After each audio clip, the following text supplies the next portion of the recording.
Pa ništa, mislim da smo bili bolja ekipa od Liverpoola, pogotovo drugo poluvrijeme. Prvih 15-20 minuta nismo ušli u utakmicu onako kako smo željeli.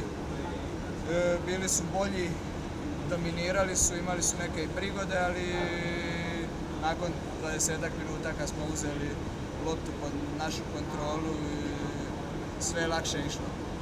I mislim da na kraju zaslužena je pobjeda i to je to.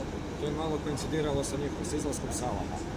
Pa je, žao mi je što se ozlijedio, ne znam koliko je teška ozljeda, jer je imao sezonu stvarno fenomenalno, ali dobro, sigurno da je to na njih utjecalo, ali kod nas se ništa nije promijenilo, mi smo nastavili igrati našu igru i gdje smo htjeli dominirati sa loptom u nogama i tako smo stvarali neke šanse i drugo poluvrijeme sa ulaskom Gareta, pogotovo taj gol, fenomenalni je donio na mjestu. Možda biti posebno finale, možda je najljepši golova u povijesti finala Lige prvaka i ova dva praktički autogola, odnosno velike pogreške golmanove koje su. Pa dobro, pogreške su sastavni dio nogometa, a sigurno ovaj Garetov gol ulazi po meni među 3 najljepša gola koja sam vidio u Ligi prvaka, sigurno, ako ne i najljepši. Ti, četvrti put. A šta da vam kažem? Iniesta, Messi, Xavi. Sretan sam, uživam u svakom trenutku. Od kad sam došao u Real, nije lako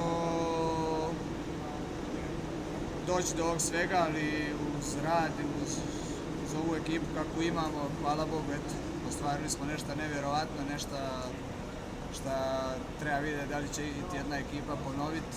I ništa, uživam stvarno u svakom trenutku, sretan sam i to je to. Te godine idu, kak se osjećaš ovoga? Pa osjećam se sve bolje se osjećam. Hoćeš uspjeti da se odmoriš za svjetsko prvenstvo? Pa hoću, moram se javiti 31. u reprezentaciju i uspjet se odmoriti. Jedva čekam da krenu pripreme za svjetsko prvenstvo i nadam se da ćemo osvojiti i tamo imati dosta uspjeha. Možemo čekati najbolje